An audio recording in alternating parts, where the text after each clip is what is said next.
Hello, you're welcome once again to Solace for the Hurting. Your program, my program, we're here sharing testimonies of God's faithfulness. No matter what you're passing through, just know that God is there for you. Only if you can see Him and recognize Him, He's there for you. That's why we've come again today asking you, where are your people? Where are your family members? Call them, let them come and watch Solace for the Hurting. The Lord is faithful to man. And from there, you get your own testimony. We'll go for a short commercial break now. I will introduce my guests today. And you wouldn't want to miss. Just hold on, we're coming back.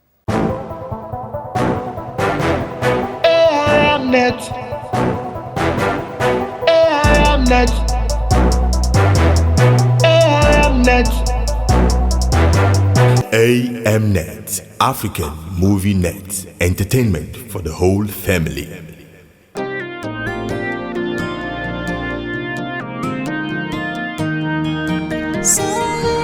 Solace for the hurting, solace for the hurting, solace for the hurting, my God is solace for the hurting, solace for the hurting, solace for the. Hello there, my name is Pastor Smart Uzechi is my name. You're watching Solace for the Hurting on Africa Movie Net channel. Stay tuned.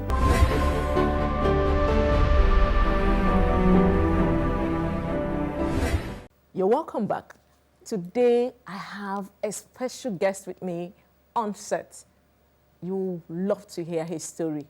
God is awesome, and that's why we're here. So we're bringing these things to you so that you will know that no matter what you're passing through, God is there for you only if you will recognize Him. Today, I have a special guest with me, a pastor in the house, Pst Wisdom Osiri of Wisdom Place in Port Harcourt. He's here on stage with me today to share his own testimony of God's faithfulness. So I want you to sit still, pay great attention, and grab what God is about to deposit today. I'm sure you will be glad at the end of this episode that you paid attention. So, Pastor, you're welcome to Solace for the Hurting. Thank you so We're much. glad to have you. I mean, it's not easy dragging you down, but we're glad you're here with us. No. I gladly came because what you're doing is amazing.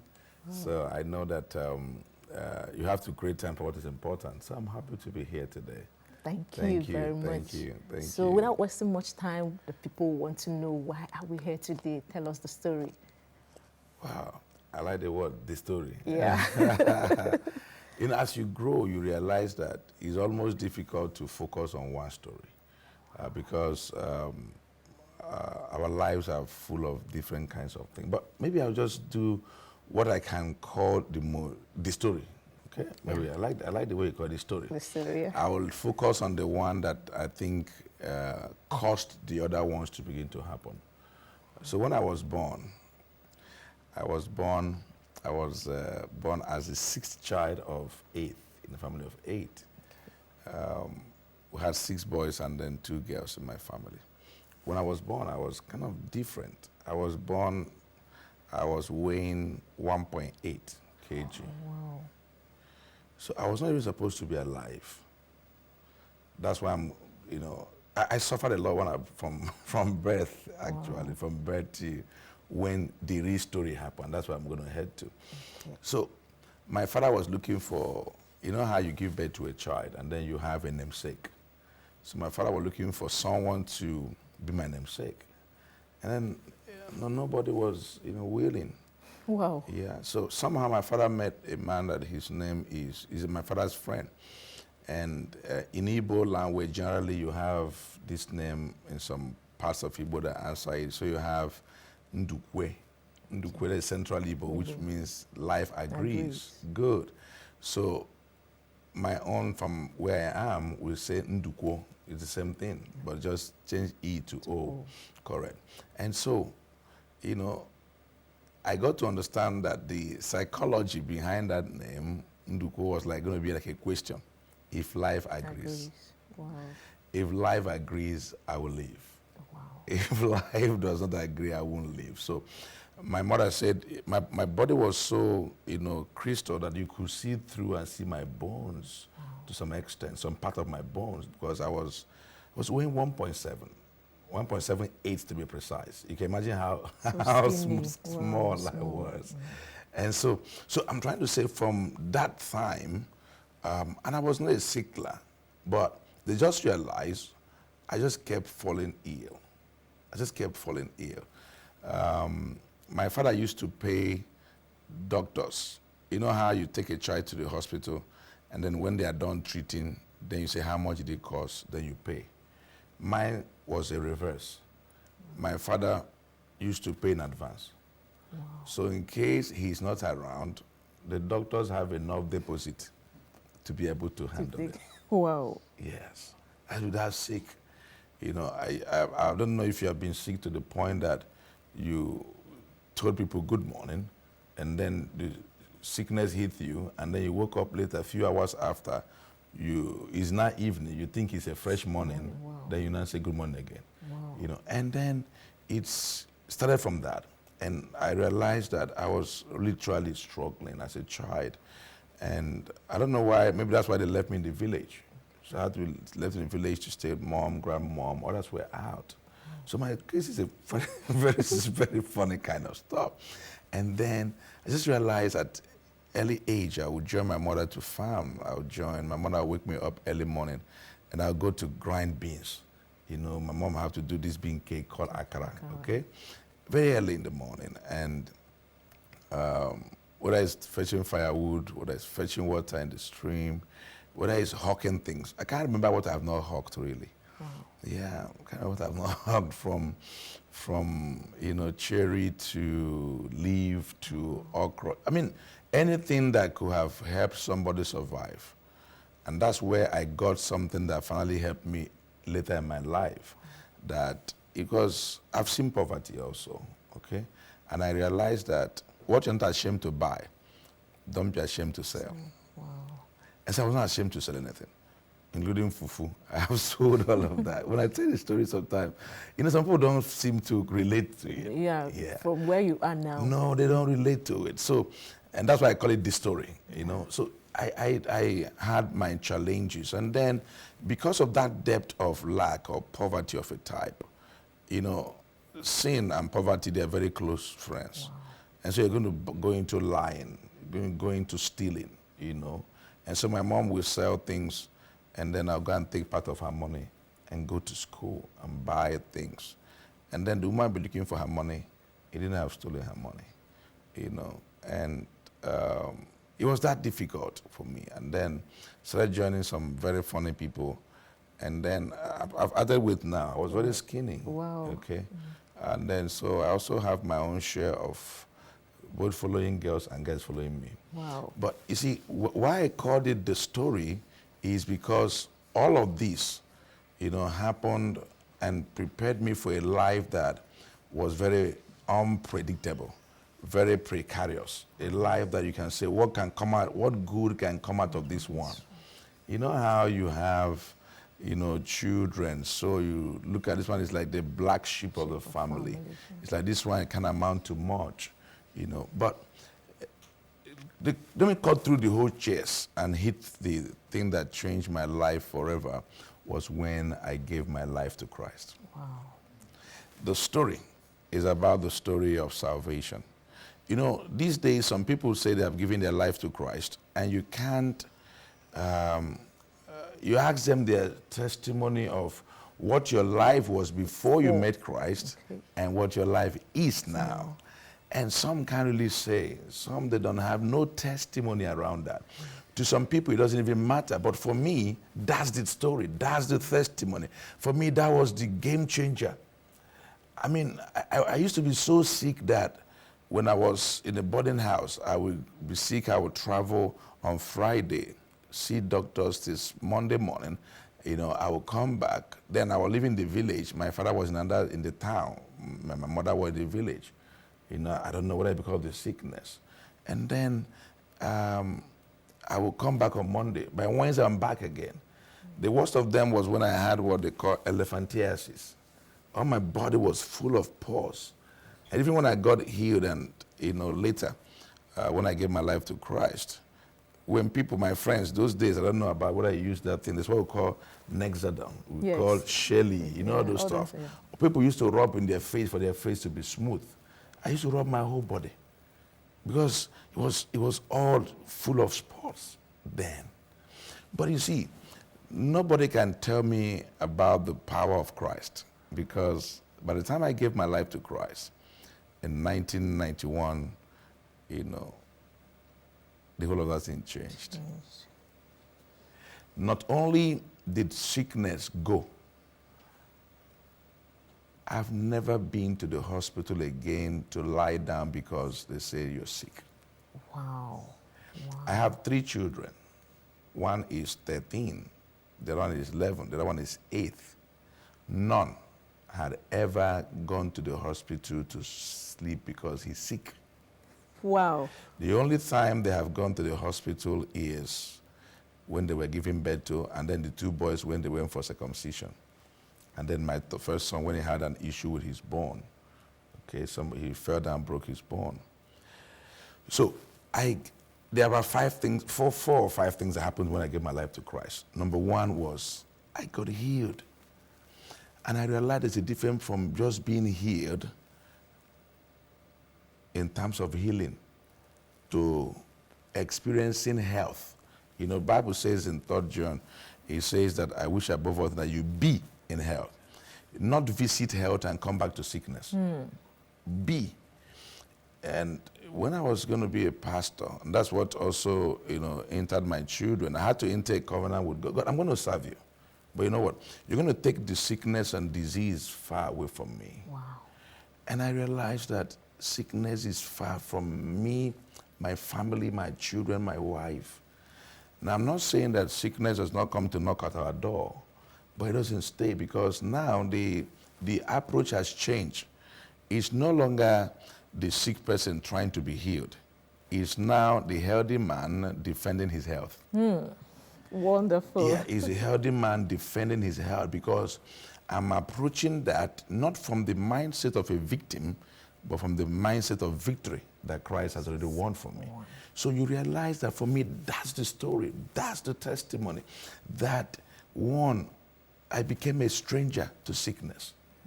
So if you are struggling with sickness, there's a multi-purpose drug, and that is Christ. That is salvation. Wow. Yeah, that's a multi-purpose drug for me.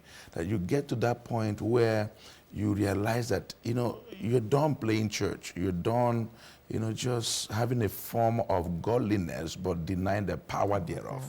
Wow. You realize that Christ did not die on the cross for nothing. His death on the cross is still effective, changing the lives of people. The death of Christ, and when I accepted Christ, my story changed. Number 1, I got healed. Not only that I got healed, I understood that healing is my state of being healthy, being in health. Wow. Not being health, go out of sickness, come back being health. Number 2, I realized that my mental awareness, my mental prowess, I like baptized with wisdom. I had to even change my name to Wisdom. Wow. Yeah, because when I gave my life to Christ, and I realized that God was also going to call me into ministry in 1998, I called my dad. I said, there's no wisdom in my village. I want to answer because this is a call. And so sometimes when people hear that the church I pastor is also wisdom place, they thought I changed my name. They have no understanding. It's because I saw Jesus, so you have Jesus Christ. Instead of Jesus Joseph, so you have Jesus Christ. I saw Paul the Apostle, I saw Elijah the Prophet, I saw John the Baptist. So I realized that you can get to a point where your calling becomes stronger than your surname, that you have to incorporate it. So what I did was, because it took like 10 years between when I changed my name and when we started the church, I want to be conscious that I have a dispensation of wisdom to carry for my generation. So I had to change that, okay? And I realized that my mental, prana just went up. There was no exam I wrote from the time I gave my life to Christ to tomorrow. If you check my name from 1 to 5, you didn't see my name. I didn't write that exam. Wow. And that was not like before. So I realized that truly, that when you encounter Christ, there should be a change. There should be a change. I realized that the things I used to struggle before, when you hear that the memory of the righteous is blessed. So if you're a student, you are listening to what we are saying, or you have a child, I can tell you that the first thing you want to do is to get your son, get your daughter, or yourself, if you're an adult, to encounter Christ. He can do for you, he can reconfigure your mind, because sin destroys the ability of the mind to perform at its best. It corrupts it, okay? So, but when you are restored back in Christ, I just realized, whether it's from my secondary school, you know, where I gave my life to Christ, not only am I, in fact, when I wrote WAEC, I was not only the best student, but I was the only student that had, and we're about 160 something. My number is 124. I can't forget it. I was the only student that had all my papers at one sitting. Wow. I had 6 A's and 3 credits. So you move from there to higher institution, the same thing. I got the best, and then later the second best in the whole faculty. When I did my master's, I was the only one that had 4.0 in my say. Wow. So you see, it's a train. And I can trace all that back to encounter with Christ. You know, I hear people give testimonies that God has helped them build a house. God has helped them do this. And God has also helped me in that direction. But I realize that the greatest of all the testimony is that somebody has encountered Christ. Because that's the multi-purpose solution. That's the, you know, there's, I don't know, there's this drug they used to sell many years ago. I don't know whether they still sell it, you know, this, that is, it can kill anything. Yeah. Do you have access? It can kill. Is it still there? Yes, there. good. So Jesus is a type of bubuichi. They can just look at the whole of that thing and just take all of that mess and give you a fresh start. So what God did for me was to give me a fresh start. So number one is I moved from sickness to health. Number two, I moved from foolishness. I used to be a very foolish person, you know, because sin and foolishness are almost synonymous. You know, I used to be very foolish. So when I encountered the wisdom of God, I realized that, the things I was struggling with, whether it's academic excellence or financial, you know, breakthrough result, I can consider myself that you know, I've been poor. And I've also had abundance, and I can tell you the difference. Wow. I can tell you the difference. And the wisdom that helped me was that I realized that, you know, God helped me to understand that if you're going to have money, you have to understand value creation. Value creation. That money is not that paper currency that we carry. That money is value. Money is value. I want to cut in here, but I'm enjoying this whole story. I know you too, you are enjoying it. I'm going to come back, but we'll go for a short commercial break now. You wouldn't want to miss it. I'm having the whole field there with him because you must hear wisdom, and wisdom is what will make the difference. And what did he say? Jesus is multi-purpose solution for that problem. Once you grab Jesus, you have everything. You have wisdom, you have sound health. You're watching us today. Just stay tuned. We're coming back.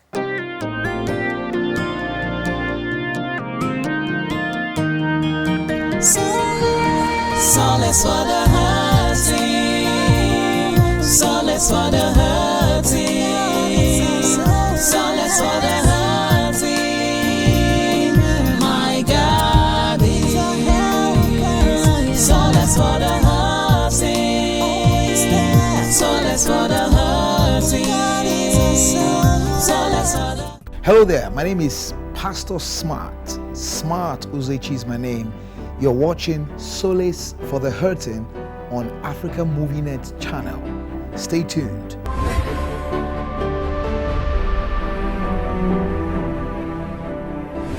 Welcome back to Solace for the Hurting. I'm still on stage with Pst Wisdom Osiri, and we're here sharing God's faithfulness and testimony of God's wisdom. God can take away that sickness. He can also take away that foolishness from you, and then you have great wisdom. So sit back and keep listening and hear what God has done. Remember, we're talking about the story, and God will show you how he can change your own story. So welcome back, Pastor. Thank you. Okay, Thank we are talking about money. You mentioned something about money. No, we like money, so we want to talk about it.